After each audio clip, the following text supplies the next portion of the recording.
Minecraft removed features referred to items, mechanics, or NPCs that were once present in the game but were later removed or altered significantly in newer versions.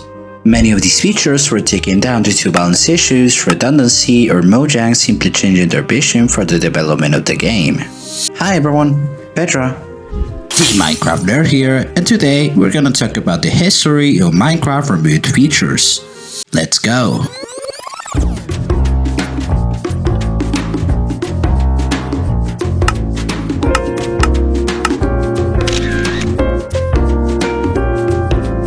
Pre-classic version of Minecraft was the first phase of the game's development, which lasted only 6 days. It was originally called the Cave Game until it finally got the name Minecraft, but you already know this. What makes this version special though is that in the pre-classic era you could spawn the mob, which was essentially just an NPC with a Steve skin. They didn't really do anything, they just run around and sometimes they like to jump into the void. And if you were wondering, no, there wasn't much you could do in this version either, besides obviously building with a limited catalog of blocks and spam the spawn keybind to create mobs. This mob will later be replaced by these humans, Rana, Steve, Black Steve, and Beast Boy. Yeah, these mobs stood out for being much less blocky than the ones we have today. And I guess the Beast Boy NPC was so good that DC Comics decided to make a TV cartoon about it. But seriously, these humans or mobs or whatever you wanna call them were replaced again by the mob in 0.31 in-depth. Later, the mob would be removed again during the in-depth era of the game, this time permanently. Rest in peace mob, you will be missed. Though Mojang replaced the humans with a much upgraded version in the official release of the game, 1.0 Java. So on November 18, 2011, the villagers were finally added to the game. Though you couldn't trade with them like you can today, or do anything really, besides killing them. They weren't really smart as they shared the same AI used for pigs, so they couldn't recognize houses, they wouldn't close and open doors, they wouldn't attack you, or they wouldn't even run away if you harmed them. It wasn't until version 1.3 Java that you had the option to trade with them, and well, the rest goes in the history books.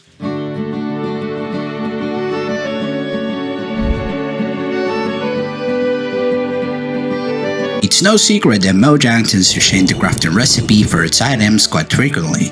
Some changes are unreasonable or controversial, but many others simply just make sense.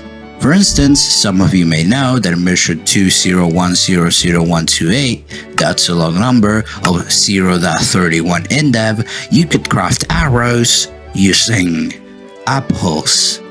And one version later, they changed the crafting recipe for arrows to the one we all know and love today.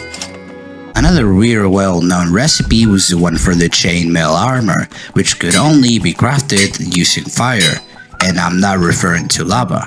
You see, holdable fire could not be obtained in either survival mode or creative mode.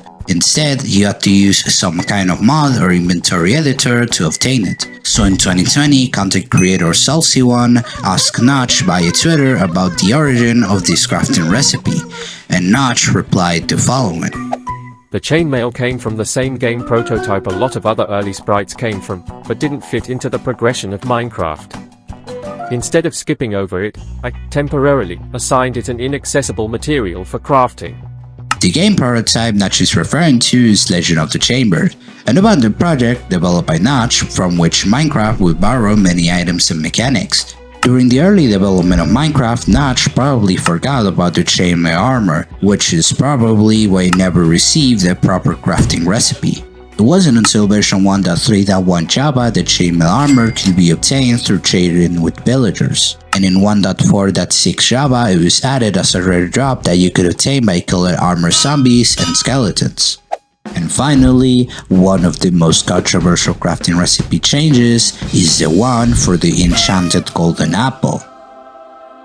The version 1.3.1 Java was a pretty important update if you consider the additions given to the game. Items and blocks such as emeralds, ender chests, and most importantly, the enchanted golden apple got the green light for the very first time in Minecraft. Approved. There were two different kinds of golden apples. The regular golden apple, which fun fact, back in the day was only craftable using an apple and 8 gold nuggets, and the notch apple, which was craftable using an apple and 8 gold blocks. Pretty expensive. Enchanted golden apple give you region 4 for 30 seconds, resistance, or as it is called today, absorption, and fire resistance for 5 minutes.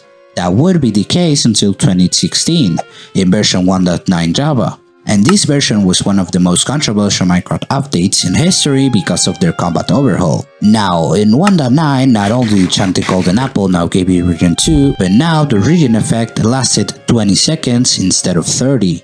And the most important change to the Notch Apple is that they weren't craftable anymore, thus making them no longer a renewable item. The notch apples were not findable in the chests of dungeons, desert temples, and mineshafts, but you only have between 1.4 and 3.1% chance of finding one in each chest depending on the structure.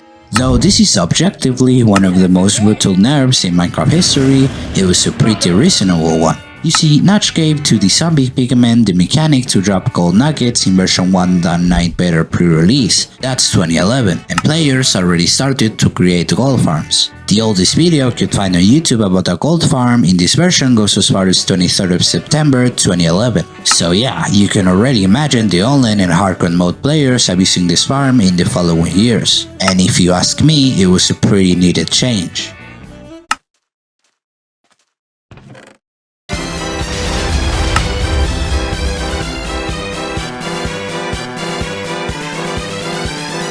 Ah, April Fools. Who doesn't like April Fools? Due to the rage bait, the fake news, and of course, Mojang giving more content to a joke version of the game rather than the official game. Oh, silly Mojang. Now, in 1.4 beta, Notch decided to get a little quirky. Foolish, even. That's because in this version, he added the Steve Co supply crate, also known as the lock chest. The lock chest was a unique block that tried to mimic the regular chest, with the core difference being that when you tried to open a lock chest, this little box would pop up. If you wanted to open the chest, you must have a supply crate key. Okay, cool. And when you click and go to store, you'd be sent to the actual Minecraft store. Now, you weren't able to actually buy anything because if you tried,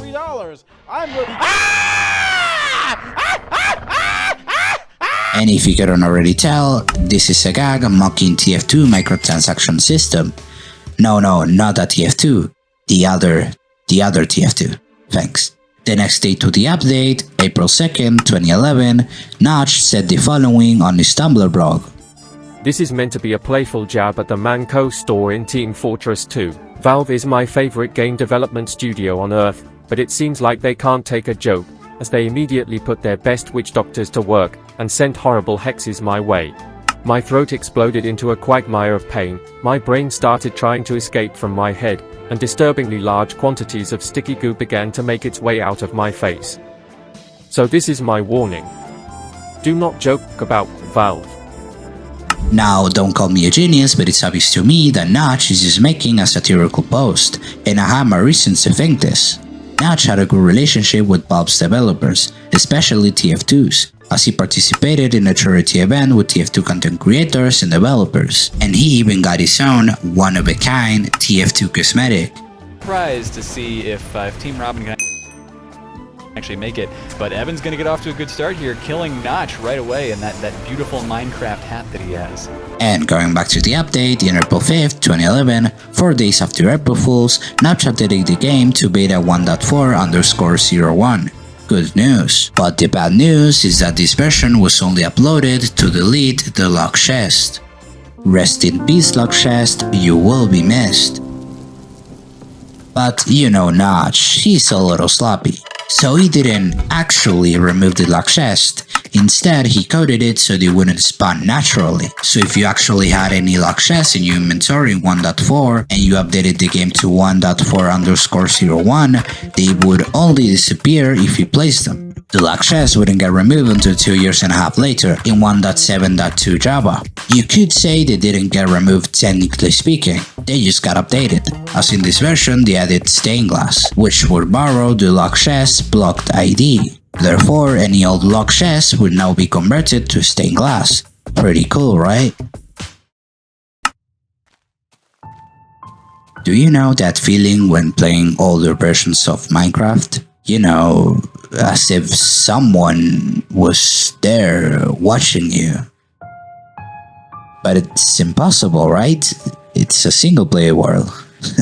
It must be nothing.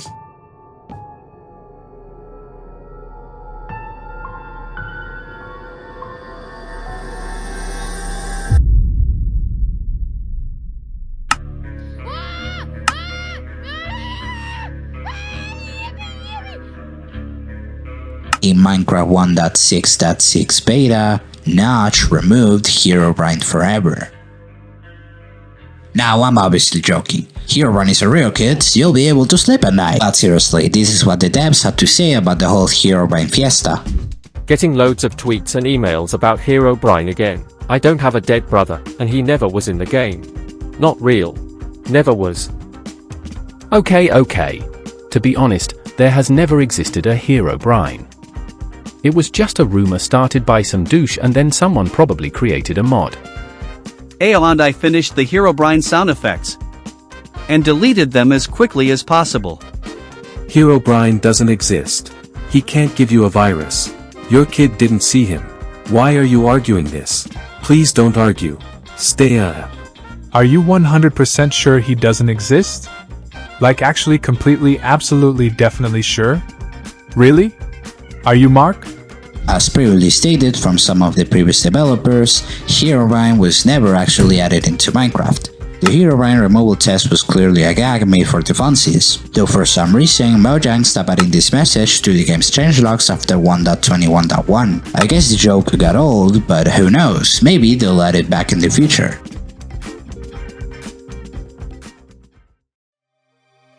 If you like this, subscribe. Or don't, I don't know, I'm not your mother. There's more content to come and I guarantee you that I will keep this quality as much as I can. Now there's obviously a ton of other removed features that I didn't include in this video, so if you like this, please let me know and I'll consider making a part 2. My name is Pedra and I still don't have an outro.